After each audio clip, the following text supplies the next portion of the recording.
Sinaloa Cartel of Mexico is one of the world's most powerful criminal organizations with multi-billion-dollar revenues earned primarily from trafficking narcotics such as cocaine, heroin, and fentanyl into the U.S. Who operates the cartel? What is the actual truth behind the success of the Sinaloa Cartel? Whoa, sounds mysterious, right?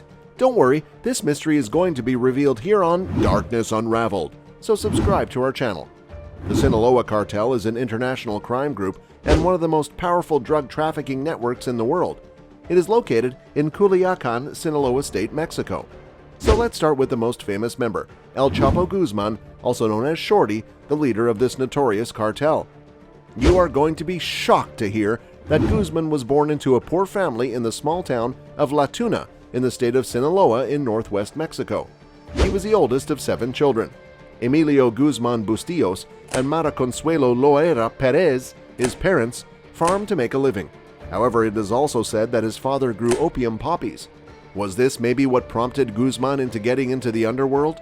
Guzman was very adventurous and ambitious, and this was clear from a very young age. He helped his family by selling oranges to poor farmers for a few pesos each, and really enjoyed the benefits of wealth. At age 15, he and his cousins grew their own marijuana crop, which was his first step into organized crime. Then he started calling himself El Chapo, which is Mexican slang for Shorty. You can say that he made up for his short height by having much bigger goals. He's only 5 foot 6 inches. Guzman moved quickly up the ranks of the criminal underworld after starting out as a hitman. In the late 1970s, Hector El Guerro Palma, a former leader of a drug cartel, gave Guzman his first break in Guadalajara. Guzman was in charge of bringing drugs from the Sierra Madre Mountains. Mr. Beith's book, The Last Narco, stated that Guzman was ambitious and eager to increase the number of drugs being moved.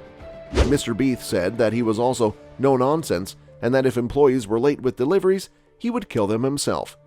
In February 2014, Mexican Marines sent by Mr. Hogan caught Guzman after he had been on the run for 13 years. However, he managed to escape again. Yes, folks, again. He already did it once back in 2001 and has now done it again. Guzman's second prison escape, which happened in July 2015, might have been even crazier than his first. This time, his helpers used GPS to dig a 1.5-kilometer tunnel right under his cell at Altiplano Prison in central Mexico. The plan to get away was complicated and well thought out. The tunnel had stairs, lighting, and even ventilation, and the exit was hidden by a building site. Later, Mexican TV stations showed footage of the guards doing completely nothing while hearing loud noises and hammering coming from Guzman's cell. Guzman had embarrassed Mexico's government for the second time, which left then-President Enrique Peña Nieto deeply troubled and outraged. But he was only free for a short time. On January 8, 2016, it was said that Guzman had been caught after a shootout in Los Mochis, Sinaloa. He was sent back to the U.S. the next year, where he was charged with many crimes such as drug trafficking, money laundering, and plotting to kill someone. In November 2018, his trial began with a lot of security. He was found guilty of all the charges a few months later and was sentenced to life in prison in 2019. In 2021, Guzman's wife, Emma Coronel Aispuro, was arrested in the U.S. and accused of being part of his drug empire. Later that year, she pleaded guilty to a number of charges and was given a 3-year prison sentence. Were there also other people involved? The answer is yes. This is Hector. Hector doesn't look like someone who works and moves drugs for the Sinaloa Cartel. There is no flashy car or Kalashnikov with chrome. Instead, the active 68-year-old drives a small Honda and works in a small store. He is the real deal, though. Hector has been the guide to the inner workings of Mexico's oldest and wealthiest drug cartel for years, and has been in the business of selling drugs for 50 years. His father was also a farmer, but Hector took a different path. Hector grew marijuana when he was in his teens, and then started to sneak it into the U.S., where it was worth much more. However, this lifestyle also came at a price, like the fact that his son died while he was being trafficked. Things have changed in the business, he said. The people are different now. No one gives a damn. The upper class is gone. There aren't any friends. There's no guarantee. Before, your word was good if you owed money. Now, if you don't pay today, you'll be killed tomorrow. People who never had seen a Kalashnikov even began to join the different cartels. They gave them guns and drugs, and people didn't care about the future anymore. We can realize from this that the people who killed and those who sent them to kill were both sick. Then you have Jose, who is in his 40s and is in charge of security for this part of the cartel. Jose said that almost anyone can be targeted.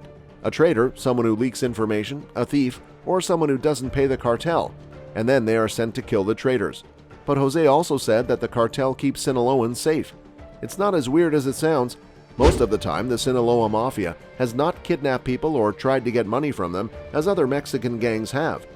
That would hurt their business, and trafficking is by far the most profitable thing they could do. The cartel has even killed people who were accused of kidnapping for ransom and put their bodies on display. So the people look out for us, Jose said.